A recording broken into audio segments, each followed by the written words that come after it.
Today is Father's Day, if anybody hadn't noticed. Happy Father's Day to all you fine fathers out there this morning. Father's Day.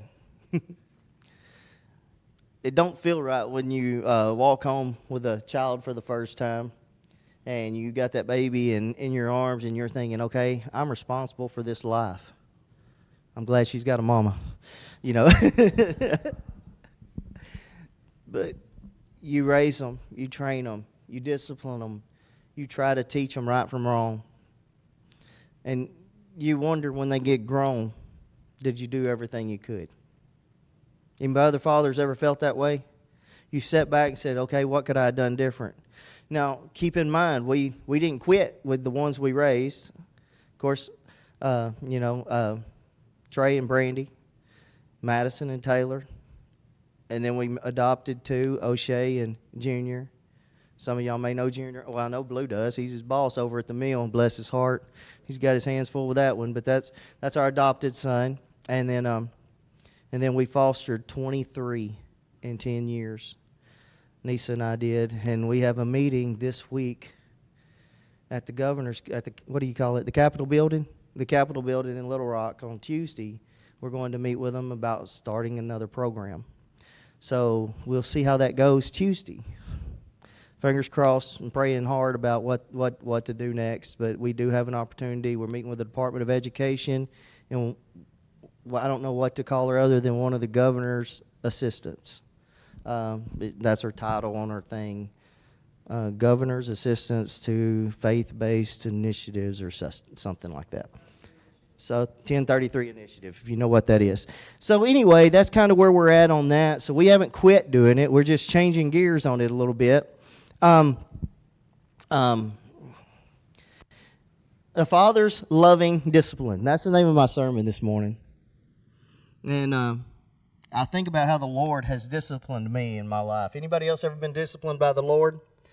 You'd rather not get that whipping, but you got it anyway? In the fear of the Lord, one has strong confidence, and his children will have a refuge. Proverbs 14:26. Provision is more than just... I took this from another note, and I loved it because it was really good. Provision is more than just a paycheck. It's about creating an environment where children feel safe to fail, safe to grow, and safe to be themselves. Now, Blue showed me a video of JT acting silly at the wrestling thing up here this week. Why was he able to act silly like that? Because he felt safe in that environment. He didn't feel like anybody was going to put him down for being silly. That means he was comfortable to do that. I love that. I love for a kid to be themselves in public and not have to be all reserved and held down. And there's a place for that. But there's also a time, especially at a wrestling match, for a kid to be a kid. And I love that they can be that way. Provision is more than just a paycheck. Man, we spent so much time growing up trying to make a paycheck, right? And when we're raising kids, we want that money to come in so we can have things for them, so we can buy things for them, so we can discipline them.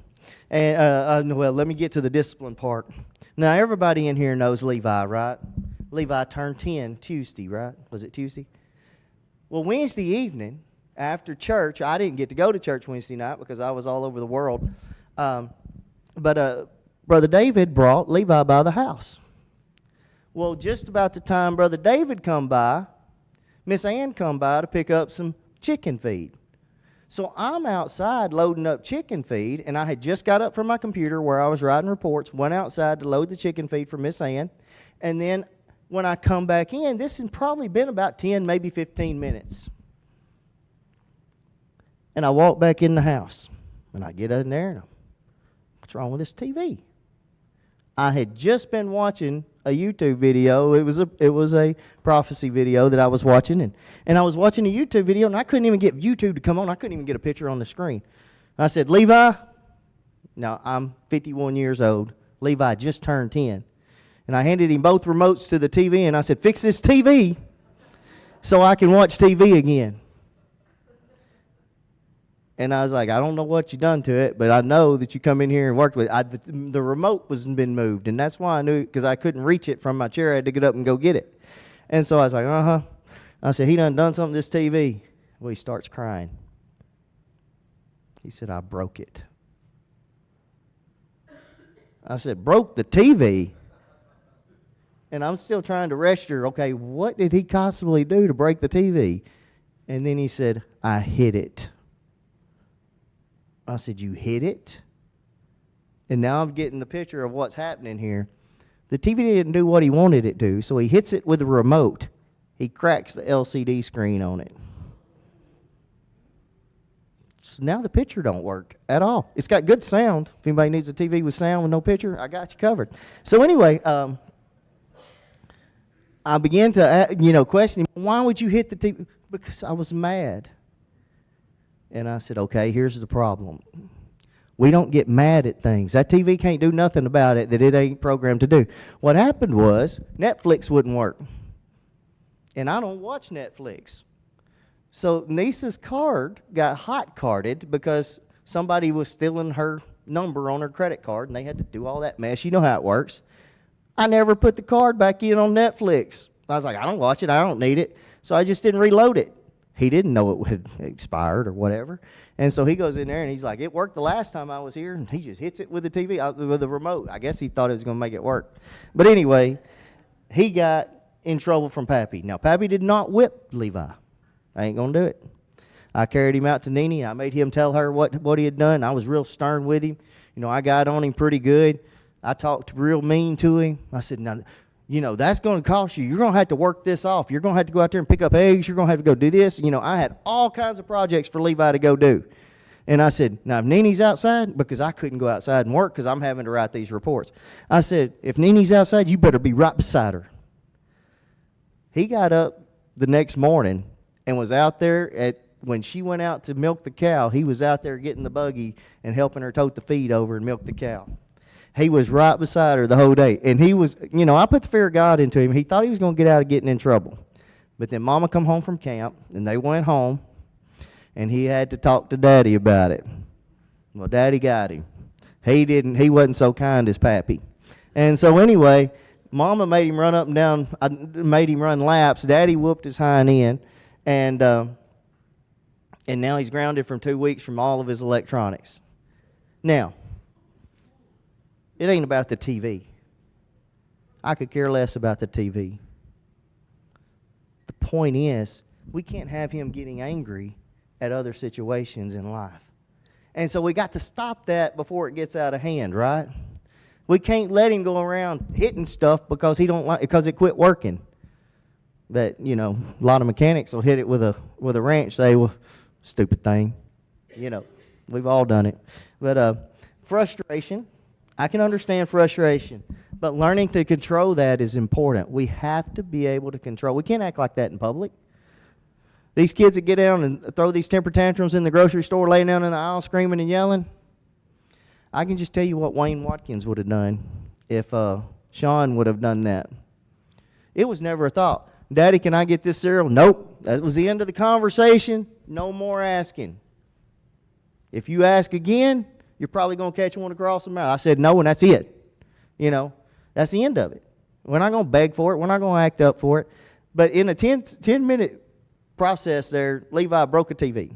So anyway, provision in more than just a paycheck. It's about creating an environment where children feel safe to grow and safe to be themselves. Our goal should not be to raise good kids.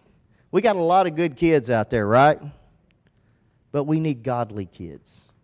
And when we youth pastored, we did our best to instill a godly principle in all the kids that we youth pastored. And y'all have seen the results. Angela's sitting back here. It took mostly, but Angela's like, what, really? Of course, I always called Katie my little Mexican.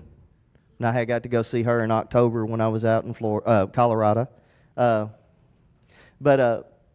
yeah, I look at these kids that are grown now, and every one of them have some form of relationship with the Lord.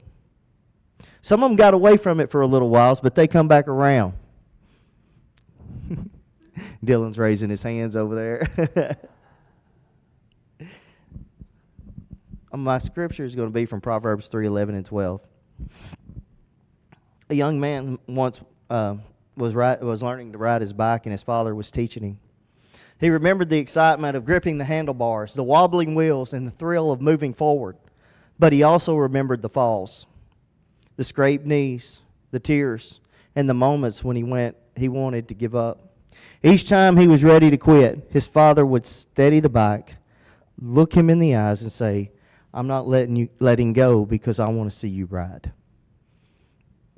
Years later, he realized that his father's persistence wasn't about the bike. It was about building resilience, courage, and trust. His father's steady hand was not just keeping him upright, it was shaping his character. A lot of times in life when your parents push you through things that keep you going on a project. How many of you have ever wanted to quit a baseball team and your parents wouldn't let you? Why did they make you keep going? Because they wanted you to follow through on your commitment. You couldn't quit. You had to keep going, pressing through. How many times have you wanted to quit different things, and parents always push you back? Nah, you started this, you're going to finish it. And that's the way it should be. It's not about punishing you for something that you wanted to do. It's about pushing you through to finish a commitment you made. I remember years ago, because I'm an old goat now, but I was probably in the 7th or 8th grade, and Daddy and I was cutting pulpwood. Now, how many of y'all know what billet pulpwood is? You know, the short logs. The tractor, the boom had broke, so we wasn't able to load with that. We didn't have one of the pull arms where you could hook to your PTO and pull them up to the truck. And the lights were going to be cut off on Friday if we didn't get this load out. Anybody ever been there? Daddy was frustrated. It was hot. We were sweating, covered in sawdust and pine sap. Like I said, I was about 7th or 8th grade. And we're out there. Chain come off the saw. It was so dull when it come off because it hit the side of the trailer that we were cutting on. And so we had to resharpen the saw blade after the chain got put back on. Sweat just pouring off of both of us. And I'm holding the saw while he's sharpening the chain. And he looked at me and he said, "Son, get an education so you don't have to get out here and do what I do." Those were the lessons I got growing up. You know, it wasn't sitting at the kitchen table, well, hey, let me show you how to pay these bills. Let me show you how to do this. It was, get out here, let me show you how to work so you don't have to work like that when you're an old man. And so it was, the bottom line is, be persistent. But we never went hungry. We never went without lights. And we never always had food on the table. I mean, always. We might have had to go kill it, but we had it. In many ways, that's what Proverbs 3:11 and 12 is about. A father's love expressed through guidance, correction, and discipline. My son, do not despise the Lord's discipline, and do not resent his rebuke, because the Lord disciplines those he loves. As a father, the son he delights in. He must really love me, because I'm disciplined regularly. Y'all know what I'm talking about. Discipline is a sign of love. If I didn't love Madison, I wouldn't have tore her rear end up. She missed a few, I can tell you right now. But the world often sees discipline as punishment. But in God's eyes, discipline is proof of relationship. A lot of times when we're trying to discipline our kids, it doesn't sound like discipline. It sounds like we're angry with them, right? Because in that moment, we're frustrated with what they've done. How quickly I could have grabbed a hold of Levi and tore his rear end up and just whooped him real good and told him what, all how to like that cabbage and all of that kind of stuff.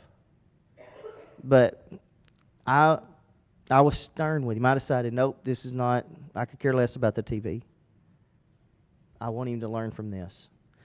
And so that is the lessons in life that we are trying to teach. Now, Levi's my grandson. Of course, y'all know that. And David's grandson. If I'd have sent him home with bruises on his hind end, David would have been mad at me too.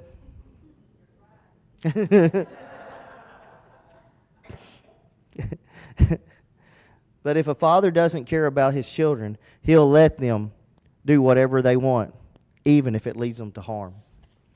A lot of times we've seen those memes and stuff on TV where they'll give the kid the fork and tell him to stick it in the light socket and tell him, well, he won't do that again. Have you ever been shocked by by an electric outlet? You won't send a kid over there to it. It hurts. But anyway, we've seen it happen. We've seen people mistreat kids for no reason. If you look at the world today, there are kids being mistreated in every corner of the avenue. And they don't understand what love is because they don't have anybody disciplining them and they don't have anybody showing them love. And that's the bottom line with the world today is we're not showing people love. And I told you last week, there's no love left in the world. I didn't bring my tinfoil hat back. I left it at home. But love refuses to stand by while danger approaches. If I know Madison's going into a dangerous situation, I'm going to be standing at the door saying, don't do it, don't do it, don't do it, don't do it. Right? Because we love our kids. And if I can head something off before it happens, I'm definitely going to head it off. Ooh, don't go there. The Bible is always trying to head off situations for the children of God so that they don't get into a mess. Why? Because he loves his children. He tells the Israelites, don't do something, and they do just the opposite of what he tells them to do. And what do? Wind up in a mess over and over and over again. Think of a father teaching his child to drive. Oh, Lord. Madison was actually a really good driver right from the get-go.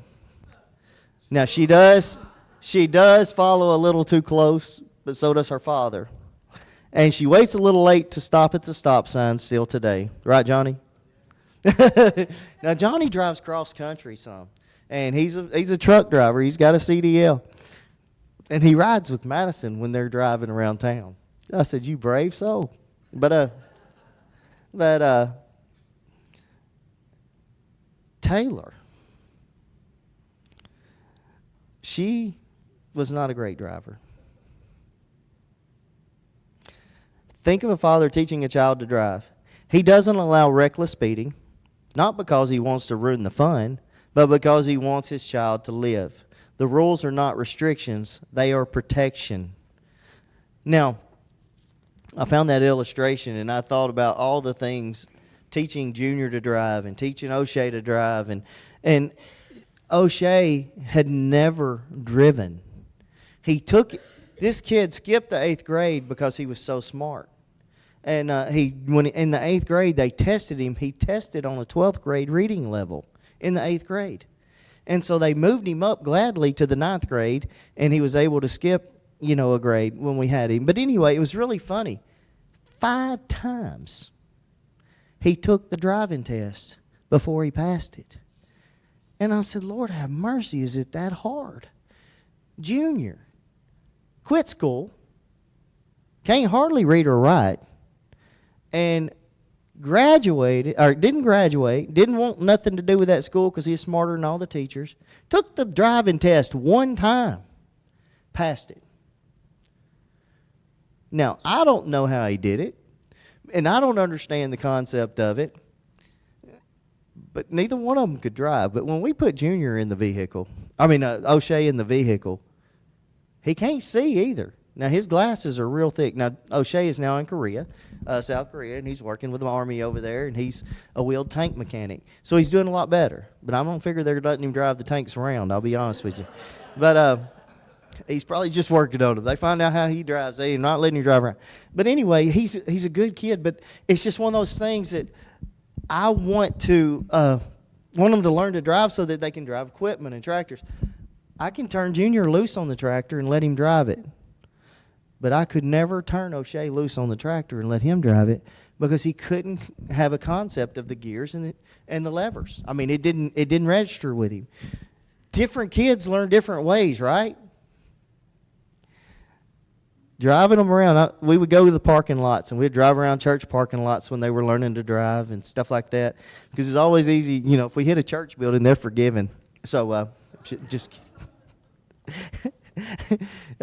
your correction is not a sign of rejection. It is a sign of deep care. When we set boundaries, we are saying, I love you too much to let you harm yourself. When parents set boundaries, I want you home by midnight. Nothing happens good after midnight around Bearden, Arkansas, Sheridan, Arkansas, or anywhere else. So I want you home. I want to know where you're at. And so that's why we make those boundaries. Madison never was a problem. She's at home in bed by 9 o'clock. Hey, excuse me. She's the oldest 27-year-old I know. God's discipline is never random. It is on purpose. God's discipline is never random. It is purposeful. Now, how many of you have done something God you knew in your heart was wrong and you did it anyway? And you get back to it and you go, you know what, I shouldn't have done that. And then the Lord disciplines you for it because he lets you face the consequences for what you did. And then you're like, Lord, I know what I did was wrong. Please forgive me and please get me out of the mess that I made for myself. Anybody else know what I'm talking about? I've been there lots of times. A father's correction is meant to prepare his children for life, not to break their spirits. I remember when I was growing up, first time I'd ever heard somebody say, we don't whip our child. Now, this kid was born in 1969. His name was Noel Crabtree. No, not Noel Crabtree. Noel Swanson, sorry. Different Noel. And Noel was one of them guys that he was my brother's age. And he stayed in trouble with the law all the time. I think he's in jail right now, actually. But he was one of them guys that they said, oh, we're not going to whip him. It will break his spirit. And both of his parents have passed away now. His mother is spent her entire retirement trying to keep him out of trouble with the law and had to go back to work late in life because he had gotten so much trouble. You say, why are you telling us that? Because I watched it firsthand what happens when they don't whip a child. And he was in a Boy Scout group, and my dad was one of the leaders. And he got on to him one day because he was acting up. And they come to talk to him about how he had gotten on to him because he was too harsh and he was going to hurt his spirit and or break his will, And he said, well, that's the whole point. But they didn't understand it. And my thought was, thinking of the scripture, if they love that child, wouldn't they want him to act right? And I thought it was the strangest thing I'd ever heard of. But anyway, it was a foreign language then. Now we see it everywhere in our world. People saying, don't whip your child. Don't discipline your children. What? Please discipline your children. We don't want them to act that way. Correction builds character. God's discipline is never random. It is purposeful. A father's correction is meant to prepare their children for life. In the same way, God's correction molds us who reflect his wisdom and love. We've got to let God mold us into what he wants us to be. We can't just, as we're fathers, we can't let our children run wild. We can't do it. David, we can't do it, can we? Well, what happened? When King David, when he sinned, God sent the prophet Nathan to confront him. That correction was painful. David knew. He said, Nathan was very cool in the way he called him out on the situation. I like it, He asked him questions about, what would you do if this happened? What would you do if this happened? And then all of a sudden he turns around and said, David, you are that man. And then David realized what he was. And he tore his clothes, and he was sorry for what he did. But God restored David's heart and renewed his calling. A lot of times when we get in trouble and we walk away from our relationship with God and we do something stupid and get outside of His time and get outside of His will, God has to pull us back in and say, you know what? I'm going to renew your calling on your life because I love you and I need you to fulfill what I've called you to do. But we walk away from it because we've gotten stupid and got outside of God's time. You say, Brother Shawn, you keep saying that word stupid. Well, that is exactly what we're being when we're walking away from God's will. We're making silly mistakes that God don't intend for us to make, but He knows we're going to make them, and He's willing to forgive us and restore us when we come back to Him. And that's what happens in our lives when we're not giving our lives over to Him completely. And David knew that. David was killing lions and bears when he was a teenager, but when he became an adult, he said, you know what, I've kind of arrived. I'm all right. I'm king. I've got to where God called me to be. I don't have to do anything else. But see, God wasn't through with David just because he got to be king, because he became one of the greatest kings that Israel ever had. But he had to continually, every day, continually serve God and work with God and learn more about God. And he had to go back to the lessons that Jesse taught him while he was out in the field tending the sheep, so that God could bring him back in. Now, I guarantee you, Jesse didn't let up that child backtalk them. I guarantee you, Jesse didn't let them boys fight and tussle while he was around. Y'all know what I'm talking about? Now, me and my brother used to fight regularly, and Daddy was constantly trying to put a stop to it. So we didn't do it around Daddy, but we'd go out to the barn. Come on, Steve, you know what I'm talking about. You had brothers. We'd go out to the barn, and then we would just throw down. Yep. Anybody else done the same thing? Now, Blue and Cliff, y'all both in here. Tell me it never happened. Didn't have no barn. But you know what I mean. We would go out and we would work it out, and then when we get back, we were probably better off after we come back after that little attitude adjustment, and be better off for it. But we live in a world where you can't fight. There's no such thing. We can't have that violence. We can't do those things. Sometimes we need to just, get it out of our system. You say, oh, Brother Shawn, are you promoting violence? No, but it's going to happen with kids, and I've seen it. Remember, I just told you I fostered 23 boys in 10 years. They going to fight. Mm-hmm. We actually bought boxing gloves. All right, if y'all going to fight, we're going to do it this way.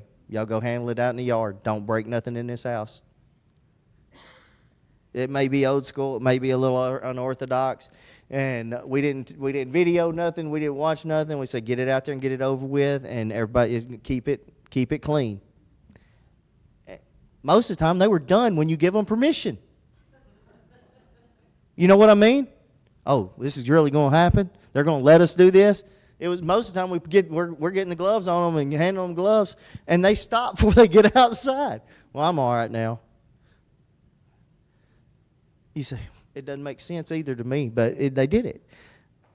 Practical applications. Correct with patience, not anger. Oh, I wanted to tear Levi up, but I didn't. Explain the why behind the correction so your children understand the heart behind the rules. Model the behavior you want to see. Children learn more from what you do than from what you say. My dad was extremely rough around the edges, and Madison will tell you, if it come to his mind, it come out his mouth, and he was not kind with his words at all. I told him he had zero tact one time, and he said, they don't understand nothing else. And I was like, okay. So if you listen to Madison, she's not very tactful either sometimes. If it comes to her, I told Nisa the other day, I said, she is Wayne Watkins made over. I said, it's just all over her. Now, the point is, children learn more from what you say or from what you do than what you say. A lot of times we try to teach people this by saying, okay, this is what you got to do, but I'm going to do this over here. Do what I say, not what I do. And I remember when my dad got saved, he dipped Skull Wintergreen, had a bull rider on top of his can. He'd get a new can, he'd take it out, throw away the old can, put the new lid, put his lid on it, and we knew that was his skull. And the night he got saved, he put that skull can in his sock drawer, and when he passed away, he had a little change bag in there, a little money bag with a bunch of odd coins and stuff in there and stuff, and it was still in there, and I don't know what happened to it. I guess my brother wound up with it, but I wanted it, because I remember Daddy carrying that. I ain't gonna dip no skull, but that was before they had little packs, and you put the little packs in your lip and stuff to keep it from getting in your teeth. Yeah, that was old school skull stuff. But anyway, Daddy, his teeth were messed up he had all false teeth when he passed, but he put that up, and I remember that making more of an impact on me. But you remember that old Fresh Up gum that had a little squirt in the middle of it? This was when Sam's was a new store, and nobody really knew what it was. And when he'd go to Sam's and buy a box of that gum, and I'm like, Daddy's buying gum by the case. And he'd carry that all the time. It was wintergreen. And so he would chew that gum in place of that skull to get that flavor. And he carried that till pretty much the day he passed. That old Fresh Up gum. It's had a little squirt in the middle. But, and you say, that made an impression that he was willing to sacrifice something that he spent so much time with. And so he didn't drink a lot, but he did drink. And I remember him going to the kitchen and getting the cans out of the refrigerator and pouring them out in the sink and throwing them away when he got home from church that night. Never again did we buy another can of beer. And I mean, it never was in the house when I was growing up after that. And I was 5 years old when that happened, by the way. And I still remember everything that happened as he come in from the house. And it was all because of a Royal Ranger group that invited me and my brother to church. And I was getting baptized, and Daddy come to the church for the baptismal service. So don't think that those programs and things like that don't make a difference. Keep those going. JBQ, all of those things like that are important. Don't let them die if it's affecting people's lives, because them grandparents and them grandkids, they'll come back around as a result of them. Delight is the foundation of discipline. I never delighted in disciplining my girls. Madison thinks I did. She thought I enjoyed it. But I knew one time, let me make sure I'm not getting ahead of my notes. I'm not. One time, I remember we had a three-wheeler, not a four-wheeler, a three-wheeler. I'm old. I told y'all that. And I had been jumping out of a creek up onto a hill. Well, I had too much air in the back tires. I get a little too much lift. And when I hit that hill that I was jumping, the tires bounced, and it bounced me over.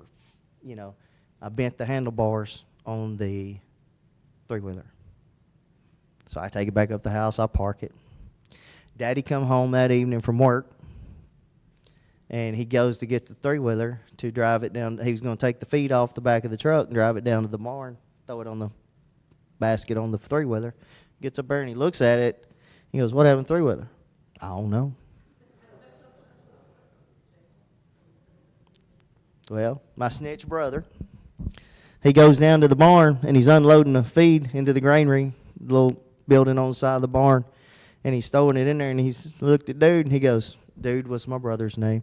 Looked at Dude, and he goes, or is my brother's name, and he said, what happened to the three-wheeler? He said, "I don't know, Shawn's been on it all day." While all of this is transpiring down at the barn, I'm in the house pleading my case with Mama. Mama, I lied to Daddy, and I told him I didn't wreck three-wheeler, and I did it just as fast as I can go, right? I'm in there pleading my case. I know that I lied to Daddy, and I know that I have a whooping coming, and I'm trying to do everything I can to get out of it. And he said, he come to the back door. He said, "Hey, I need you to step out here." Well, I knew what that meant. And I walk out the back door, and I hear the sword draw. Whoosh.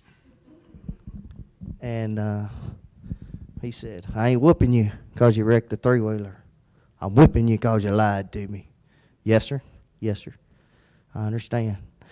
He said, lean over that three-wheeler. I said, oh, Lord. I leaned over the three-wheeler, and that was the last time my daddy ever whipped me. But as he whipped me, I turned around, and I did see tears in his eyes. And I'm thinking, that ain't right. You know what I mean? It was one of them moments where I thought, this ain't right. This is not my dad. He don't show emotion. And that was the time that I said, you know what? I'm going to act right from now on. And to this day, I've not drank a beer. I've not smoked a cigarette. I've not, because Daddy said don't do it. And I decided then I'm going to do everything I can to honor him. And let me get back to these notes. But that was the way that I lived my life because Daddy said not to do it. Does that make sense? But now I look at my life and Daddy's gone. He's in heaven. And here I am doing everything that I can to serve the Lord. And that's the way I want to live my life. Delight is the foundation. Notice the phrase, as a father, the son he delights in. Proverbs 3:12. The true discipline flows from delight, not frustration. When a child knows they are loved, correction becomes easier to receive. My father was not one to say, I love you. Life lessons were gruff and insensitive. And I got another illustration there. I'm just going to skip over it for time's sake.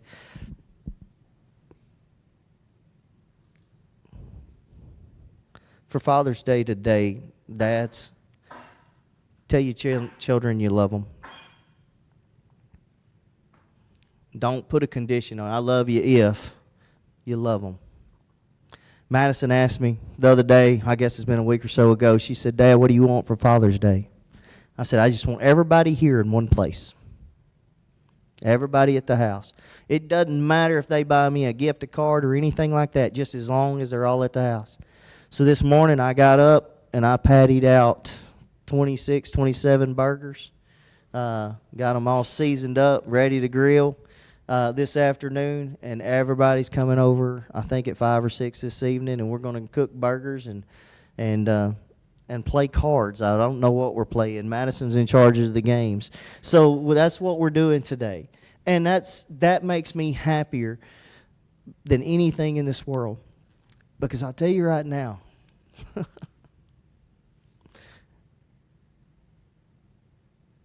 I want them around me as much as possible so that I can love on them.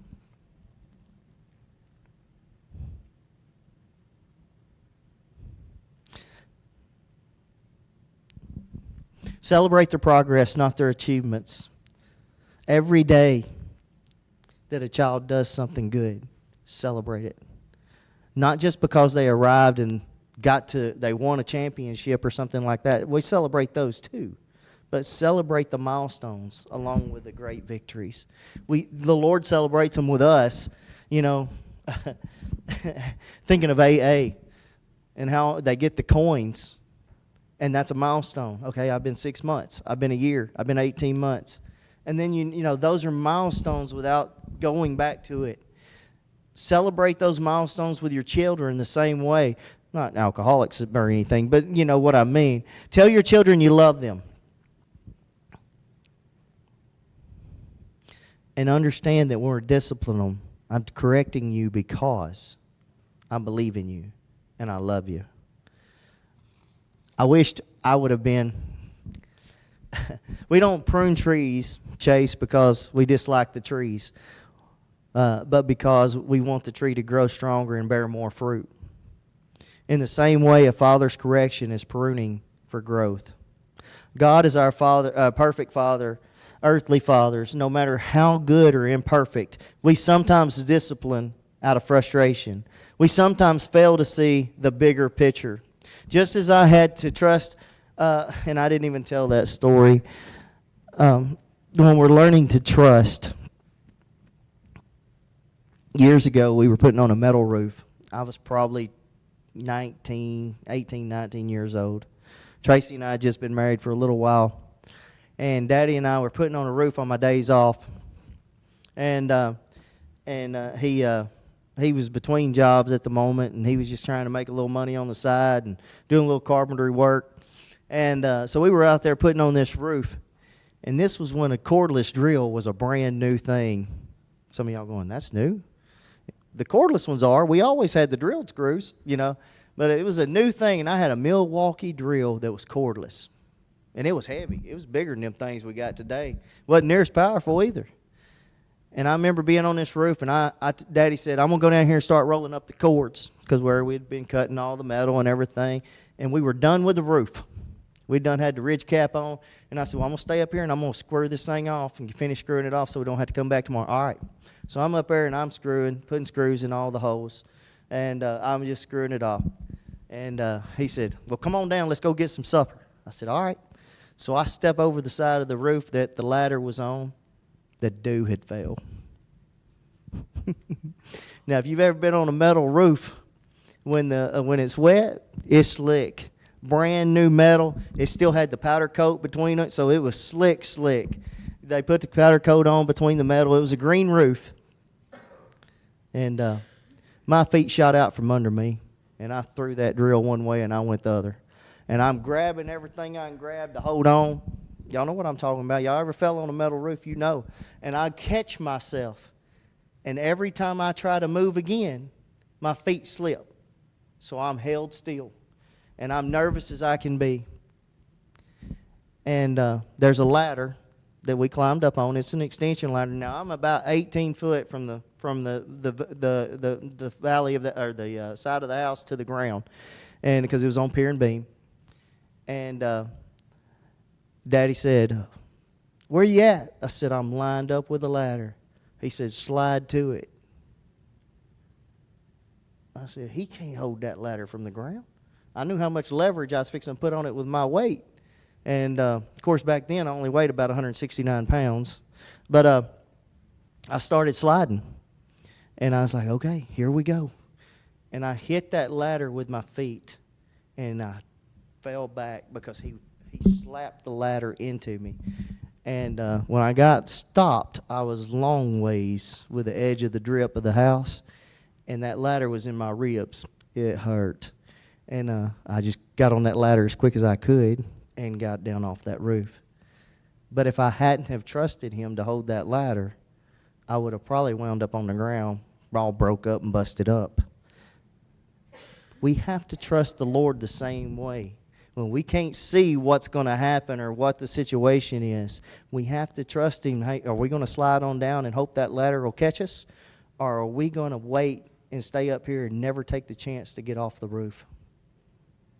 Where are we at in our lives? Can we trust our parents, our earthly parents, but how much more can we trust our godly parents, our godly Lord, our Jesus, our Savior, the one that protects us, the one that guides us? Jesus, just as I had to trust in that ladder, but God's discipline is always right, always timely, and always for our good. He sees the dangers we cannot see. Aren't you glad of that? He sees the big picture. He knows the future we cannot imagine. And when we understand God's fatherly heart, we can trust his correction instead of resisting it. Ephesians 6:4 says, parents are to raise children in the discipline and the instruction of the Lord. If you're going through a season of God's discipline right now, remember, it is not punishment for punishment's sake. It is preparation for something greater. Something greater is coming. A legacy, a father's legacy. Fathers, your role is not to just provide, but to guide. Your children will remember your words for examples, and your love far more than your possessions. A father's discipline leaves a legacy. It teaches children how to make wise choices. It instills values that last beyond your lifetime. It reflects the heart of God to the next generation. This morning we celebrate Father's Day and relate our earthly father to our heavenly Father. My dad never said, this hurts me more than it hurts you, when he was whipping me. But raising Taylor and Madison, and I truly understand that statement Every time I had to discipline them, I wondered if I was too hard or what I could have done differently. Or I could, I could look at Madison with her soft heart and she would start to cry. But Taylor was a lot more hard-headed than that. And it took more to get to her. The same thing happens with our Heavenly Father. He disciplines us individually as who we are. He understands what it will take to get our attention, to mold us to the task He has for us. Now, just want to let you know, I did not know Madison was going to be here this morning, so I've had to curve some of these a little bit. So if you see me pause, that's what that was about, because she had kids church this morning. Now, don't get me wrong, I'm excited that she's here, but I wasn't expecting her to be here. So I took a little more freedoms knowing she wasn't going to be here. So, Johanna, if you'll come on back up. But is God trying to get our attention today with the discipline that we're going through, the circumstances we're going to, that He's guiding you through to a relationship with Jesus Christ?